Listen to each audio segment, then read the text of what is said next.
Hi guys, it's Craig here. Welcome back to another Homebrew Wednesday, and today we're doing a hands-on taking apart of a regulator. So this is more of a Homebrew Wednesday, down and dirty with your hands. First thing we have here a Kilkenny homebrew, and I'll tell you right now, I'll talk about this in another video, but it's delish. Oh. All right, so cheers. Now, let's get to it. A lot of guys do kegging. If you don't keg your beer, stay tuned, because I'm going to talk a little bit later on about kegging and about why you should keg, the disadvantages, the advantages, and whatnot, just to give you sort of an overview on the whole kegging idea, in case you're scared of it. I don't want you to be scared of it. I was, and I was given kegs, or basically sold them for very cheap, and I had no choice but to give it a whirl. And you know what? I'll never turn back to bottling. But let's get to this. Now, a lot of people are wondering, what happens if my regulator, and here's a regulator, we've got one right here. You need one of these to keg because your CO2 tank connects onto here, and you've got your gas line that goes into your keg, okay? And it provides a certain amount of pressure of CO2 into your keg. But sometimes, and it has happened to me, and it has happened to a lot of people, a bad accident happens and you get beer in your regulator. I call it a backwash. It's when the pressure of your keg is higher than the pressure coming out of your regulator, and the beer comes up the tube, fills up your regulator, and oh my God, you're like, okay, it's ruined. And it does ruin it. After time, the beer evaporates, the sugars, it gets all sticky in there, the regulator doesn't work anymore. If you've had that happen, here's what you're gonna do. Let's go down, check out how to dismantle one of these things and fix it, and it's not a scary thing. Let's check it out. Okay, now here we've got our regulator, and all we're gonna need really is a star screwdriver, maybe a flat, but in this case I'm not gonna need a flat screwdriver, because the first thing you want to do is loosen your pressure and your pressure valve all the way out. Loosen your screw all the way out. Now, some of you guys out there don't do kegging, I understand that, but you know what? If you ever do, you're going to need to know how to do this. And there's not a lot of information on forums or on YouTube about this, so that's why I'm covering this. People are asking, well, can I do this? Is this safe? If I take it apart, is it going to spring all over the place? What's going to fall out? I'm here to save you. I'm here to do this for you. Unscrew the screw. It does not come all the way out. Okay, it will stop. Now, this is a certain type of regulator, so if you have a drastically different type, then it might be different and you might not be able to follow these instructions. But most people have this type. And this one's corroded and it's quite old, actually. So, but it does work, and but we're going to take it apart. That's what we're going to do. Get a star screwdriver, loosen that off all the way, and go ahead and loosen the 4 screws along the block here. Okay? This is not going to backfire on you whatsoever. Do not be afraid to do this. 4 screws. Here we go.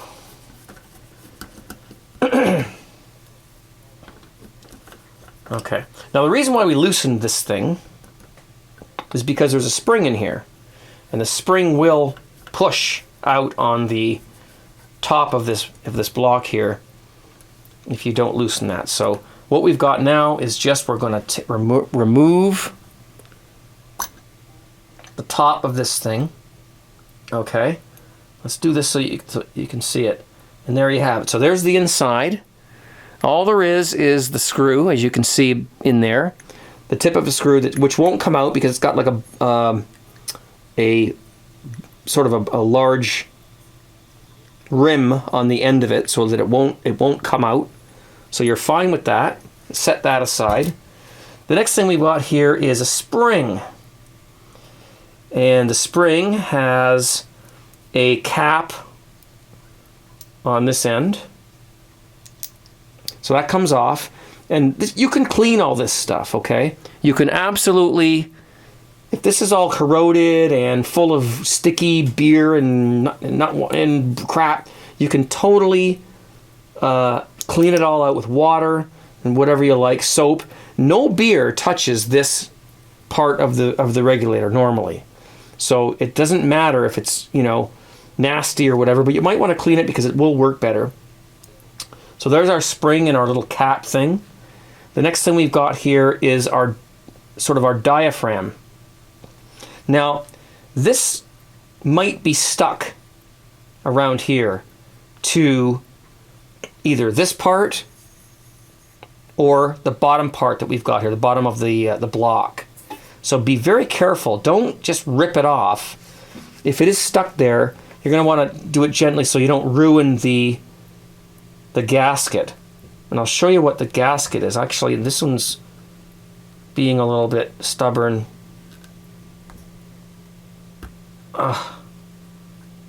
Okay, there we go. But this is actually the thing that controls the pressure, okay? It's a rubber gasket. It does, if you press the pin here, okay, it moves up and down. You see the thing moves up and down, okay? And there's little holes in this bottom part here, tiny holes that allow gas to flow. So it depends on how tight you've got the screw and how tight this spring is pressing down on this thing, how much gas can actually make it through and get to your beer. So now that's it. You can see that this all comes apart quite easily. Now there's rubber parts here, okay? You may need to replace these. If they're perished, if they're, you know, they're not, if they're worn out or whatever, you might have to replace them. But normally you don't. In this particular situation, I mean, this is a fairly old regulator. It's been used quite a bit. And I'm finding that everything, all the parts are just fine. You can wash these, rinse them and whatnot. Now, inside of here, this is where the flow of gas goes, okay? Now, I'm not adept to exactly where things go. The gas comes in here. I assume it comes out of the hole here and goes down here. I'm not actually sure. I'm not a plumber, okay? But you can see that it's easy to take this thing apart. So that's it. You can clean all this out. Don't pour water into these holes because you might get water up into your regulators, but you can clean these things. And these are the things that are going to get damaged or sticky when if you accidentally get beer backed up into your regulator. So you can wash them, get them nice and clean. Like that one's not too bad. It's got a little corrosion there. Okay, so there's our gasket. We'll put that back on there, and we'll set that back there nicely. It just seats in there nicely. Okay, and this is dead easy. Once you've cleaned everything, put your spring back on. Put on the cap for your set screw here. Make sure that's all the way out. And you just put this back on. It doesn't even matter which way it goes. Okay, it doesn't matter. So as you can see, it's a pretty simple thing to take apart if you do want to clean it out, if you did get beer inside of it. So let's put it back together here. Put the gasket in there. That in there. And I've had this apart already once before, and I put it back together and it worked perfectly. So just a little bit of insurance there for you. We'll put that back on. And we can set our screws back in here. Okay, and that's pretty much how that works. Okay, what I would do is I would set them in sort of finger tight. And you can clean the outside and everything too if you're fussy about that kind of thing. You know, get a little steel wool or something like that. But that's that. So now we're just going to tighten, and just until it stops. Okay, maybe we'll go to the other side. I'm a drummer, so I tune drums all the time, so I'm used to dealing with these sort of even, sort of tightening techniques to make sure it's even on all sides. Just doing it until it stops on all sides. Okay, and then we're going to give it a little tighten here, just to seal it up. Okay, and that's it. I mean, there you have it. You took apart your regulator, you cleaned it.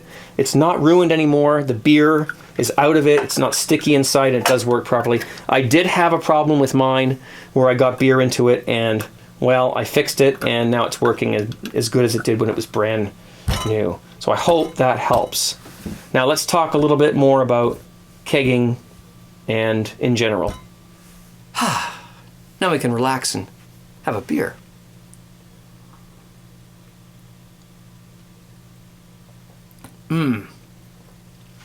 Okay, well, you know, I did a 4-part series on kegging a while back, and it's pretty detailed. You know, it tells you how to take the things apart and clean them, put them together and whatnot, the kegging process. So you can watch those, and I'll put links to those down in the info section down below here if you want to watch those. I know myself, and I'm speaking from a home brewer's perspective, I know myself that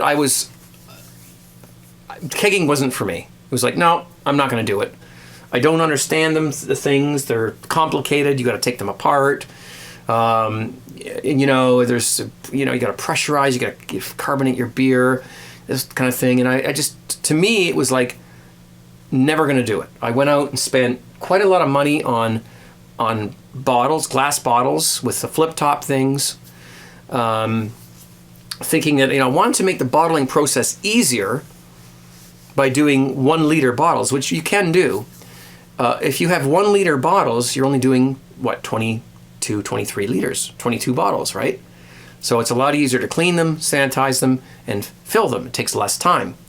You know, you have to adjust your priming sugar and all that if you're doing bottle priming and whatnot. But that's what I turned to and what I did.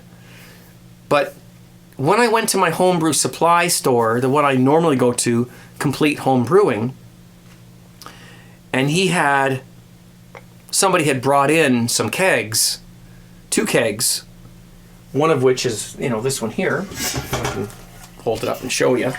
Okay. There's still some old beer in the bottom of that one, actually. Clean that one out. 2 of those, a regulator, which I just showed you, all the hoses that I needed, and a CO2 tank. And it was a very good price.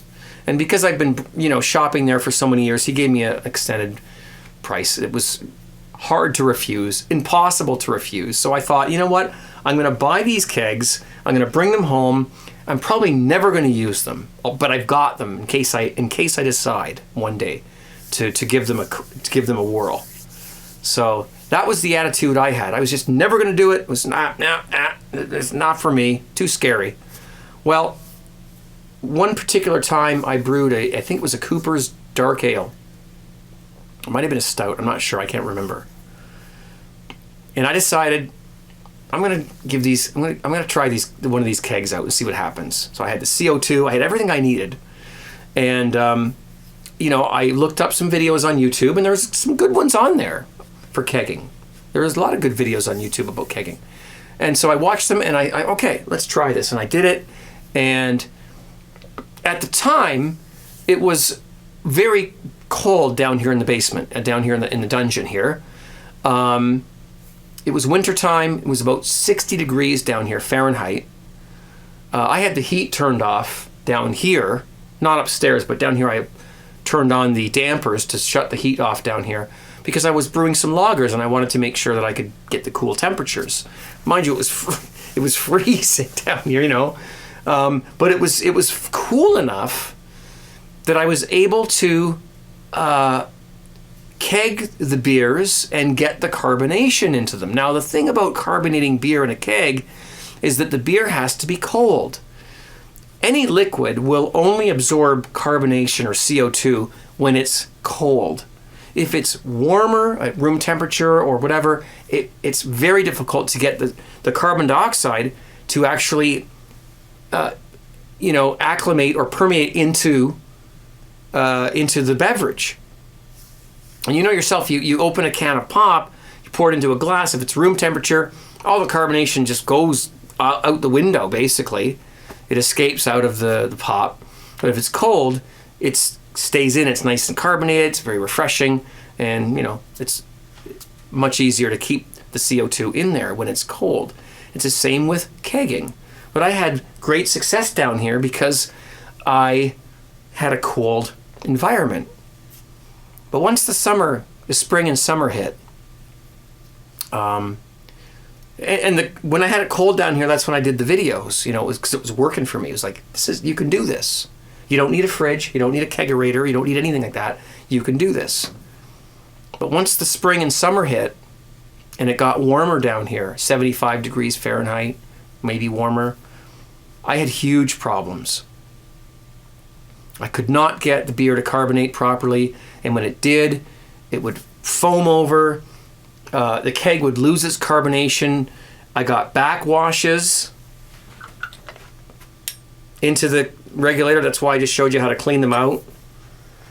And it just doesn't work if you have room temperature. You can't really successfully carbonate your beer at room temperature. You can, but you'll soon realize that it's not ideal and it doesn't work very well. Okay? So that's when I commandeered the freezer that we have down here in the basement, which we weren't using anyway. We used to stock it up and put lots of food in there and, do a whole month's worth of meat and all that. But food prices have gone up, and we realized, we can't afford to do that anymore. We have to shop week to week. And so we buy meat for that week, put it in our upstairs freezer, and there we have it. The downstairs freezer became dormant, useless. We didn't use it anymore. So I started using it as what's called a keezer. And what I did was I bought a temperature controller. And what that does is that when you put the probe inside your freezer, you turn your freezer all the way to maximum. So it's going to come on, it's at the coldest setting, right? And then you connect this temperature controller that you put a probe inside the freezer, and then you plug your freezer into it, and then you plug it into the wall, and that thing controls the compressor. And you can actually adjust it so that it's not hard on your compressor at all. It actually does have a range of temperatures where it comes on at this temperature and it goes off at this temperature, so it's not always going on and off constantly, and it won't burn out your compressor. And so I've had good luck with this thing. Mine's a Ranco, I believe is the name. And I think I showed it or something on one of I can't remember. I can't remember if I showed it or not. But anyways, that's what I did. And once I had proper refrigeration, my kegging procedures went seamlessly, flawlessly. I would keg my beer, would take it over to my kegerator or keg, whatever you want to call this stupid thing. I don't have taps and stuff on it, but my keezer. And I would carb the beer up the best I could at room temperature so that I could try it. And then I would put it in there and get it cold, and you could continue to carbonate it according to, the instructions about carbonation in a kegging system. And I'm having great results. And you know what? I will never, ever go back to bottling. It's so easy to do this. And you can bottle some of your beer just, so that you can age it or take it to friends' houses or send it out or something like that. Send it to somebody. For the most part, kegging is the way to go. Now, I homebrew beer.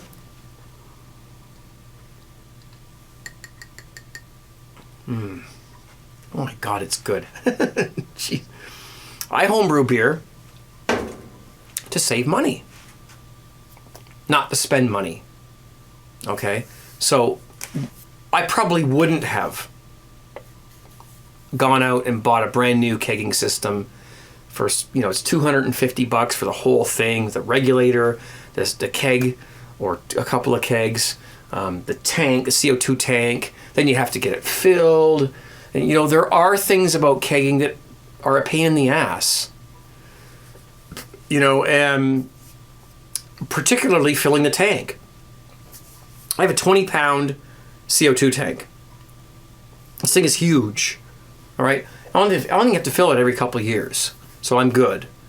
And I do have a place in my city that I can take it to, and they will just take the tank and give me a new one that's been filled, and I just go home.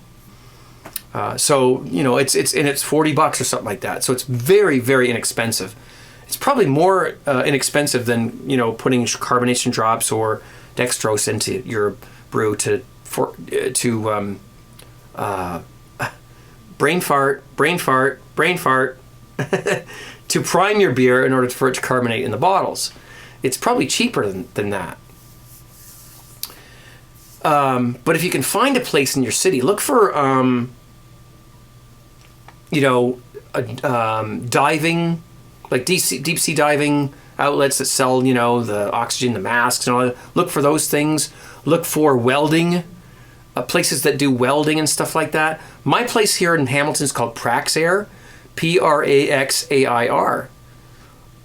If you want to look them up on Google, you can see what they're about, what they sell, what they do, and that's the kind of place you want. They have all that gas, oxygen, CO2, nitrogen, whatever.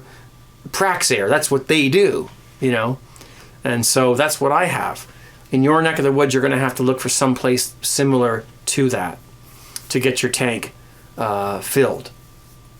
Okay, but you know what? People do all grain brewing. They do propane, and they've got to go get that thing filled too somewhere. And although that's a little more available, usually propane's usually a little more. You can just go to like the local, I don't know, some gas station somewhere, and they'll do it. Or in here, in my town, the place that rents trucks for moving, they do the propane filling. So you have to look around and ask. Don't be afraid to make some phone calls and emails and ask people, where can I get my CO2 from? You will find a place that you can get it from. Finally, the advantages to kegging are it's not as monotonous as bottling. Your bottling is like cleaning each and every bottle, sanitizing each and every bottle, filling each and every bottle, capping each and every bottle. How crazy?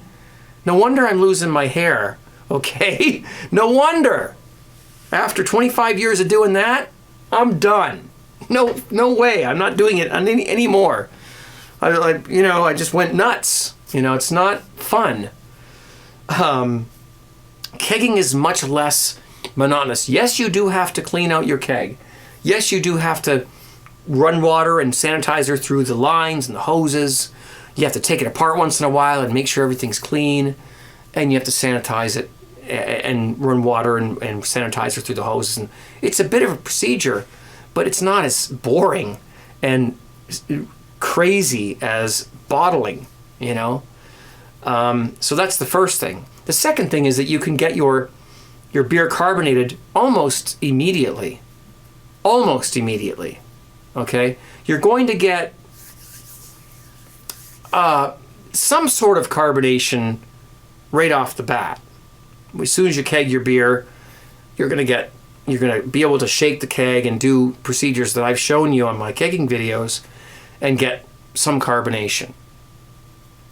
But your best bet is to put it in the refrigeration that you're going to need to get. And this is the other disadvantage of kegging. You need a separate refrigerator or modified freezer with the temperature controller to get this thing cooled to 40, 35, whatever degrees Fahrenheit. And I use Fahrenheit when I do brewing, by the way, because it's more accurate. There's more increments to Fahrenheit than there are Celsius. You're going to need to be able to do that. Otherwise, forget it. Okay, so an extra fridge, a chest freezer with a temperature controller,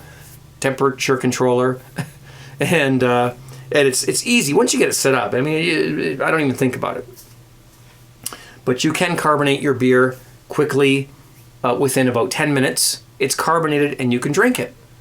However, when you do it that way, pouring your first glass, you're going to get tons of foam and very little beer because it's agitated.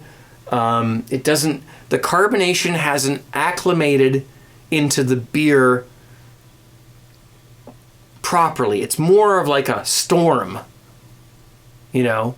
Whereas after 24 hours of leaving your beer under, like, say, 40 pounds or 30 pounds per square inch of pressure inside that, letting it do it gently, carbonate gently, and over time, you're going to end up with a much better carbonation. So you can do it quickly, and you get an example of what your beer might taste like. But really, after that, after you're finished tasting it and sampling it, put 30 pounds on it, leave it overnight, come back the next day, reduce your pressure, and check it out and see how it tastes. Now here's one of the last thing I'm going to cover, and this is a key, okay? A very important thing.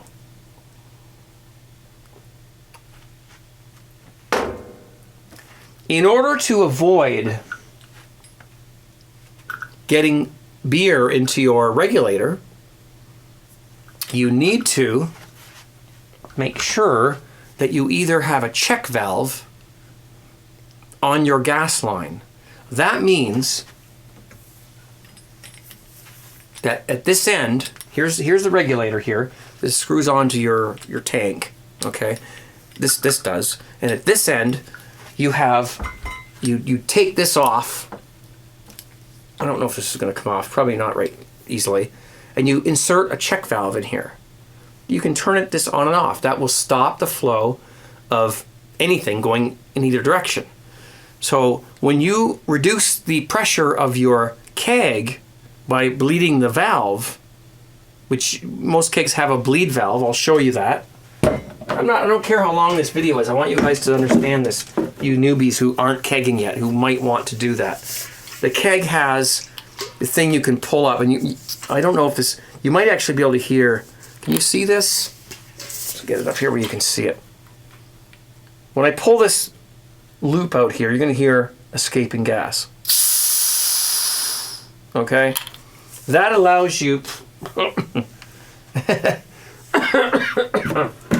allows you to allow the pressure of your keg to come out and the keg to be equal, the pressure in your keg to be equal to atmospheric pressure.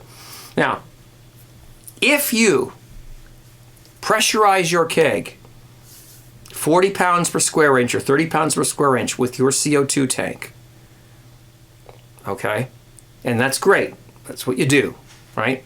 And then you decide to reduce the pressure on your CO2 tank by turning this screw here and loosening it and reducing the pressure, okay, your keg is going to be at higher pressure than your CO2 tank, the regulator. So beer is going to come streaming out of your gas line and into your regulator. And it's going to ruin it. And that's why I showed you at the beginning of this video how to prevent that. Okay? So, or how to fix that if it does happen. So always either have a check valve or disconnect the gas from the tank to your keg before you lower the pressures on each one. Never do it while the gas is connected. Disconnect the gas, bleed your keg, lower the pressure on your CO2 tank to 0, reconnect the gas, and start from 0 and work up. Never work down. And you'll be glad that I told you that, because you're going to have problems if you do work down instead of up. Okay? I hope that makes sense. All right. So that's kind of it. Kegging is a world that seems scary to some people. It was scary to me. But once I did it, it was like, pff, this is a piece of cake. It's a piece of cake. The initial investment is a little bit. If you can find used ones, that's awesome. The worst thing that can possibly be wrong with a used keg are the gaskets. There's a gasket around this knob here. There's a gasket around this one here. There's a gasket inside of this seal here where you take off the lid. Okay, the rubber gaskets, $3 for the whole set. Okay, you can order them anywhere online. It's really basically just, the problem doesn't even exist. The keg itself will probably be fine. It's the gaskets that may have worn out, and they're so inexpensive you can replace them. And you do have to replace them every few years anyway. So there you have it. Okay, so that's a sort of a Homebrew Wednesday kegging sort of rant, I guess, if you will. And the regulator, don't be afraid to take it apart, man. If you screw it up, take it apart, clean it out, put it back together. It'll work perfectly. I hope you guys enjoyed this Homebrew Wednesday. A little more of a hands-on thing, a little more of a topic-oriented thing for me. And yes, I have the hiccups. Thank you very much.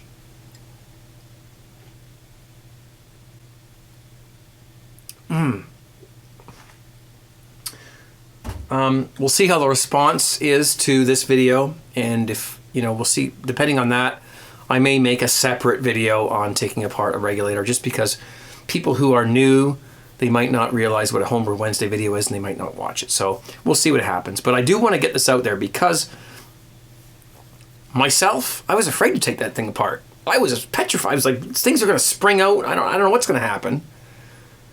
And I looked on forums, and nobody knew. Like, well, I don't know. Send it somewhere. Send it to a thing and get them to do it. Nobody actually prepared a tutorial showing you how to take the thing apart and just simply clean it out. That's why I did that. And so there you have it. Well, I hope you have a good Wednesday. Happy Homebrew Wednesday, guys. Cheers. Hope to see you on Friday on my live broadcast, justin.tv/CraigTube, every Friday. And enjoy your home brewing. And I'm out, guys. Thank you very much for watching. We'll see you soon. Got lots of stuff coming up. Take care. Bye.